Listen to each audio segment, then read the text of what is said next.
In today's video, I am going to teach you how to export Figma to After Effects. Start by opening your Figma design and heading to the Plugins menu.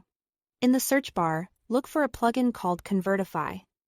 Then open it. Convertify is a comprehensive plugin that automates the export process to Adobe XD or directly to After Effects. And it's designed to preserve complex layouts, vector shapes, and styling as closely as possible. Having it open in the right-hand panel will make the rest of the workflow quick and predictable.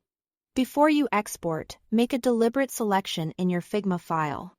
You can choose a whole frame for an entire screen or pick specific layers if you only need a portion of the design.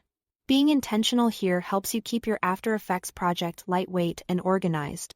It's a good idea to double-check layer names and visibility, since those names are what you'll see in After Effects.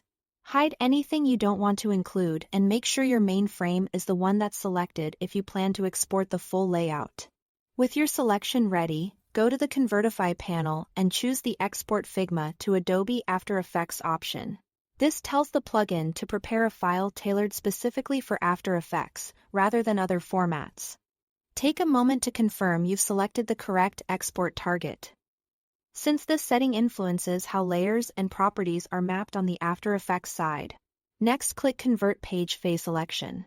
Convertify will process the artwork based on what you selected and generate a downloadable file. When the download prompt appears, save the generated file to a clearly labeled project folder. Keeping your exports organized now will save you time once you move into animation. Now switch over to Adobe After Effects and open the file you just downloaded.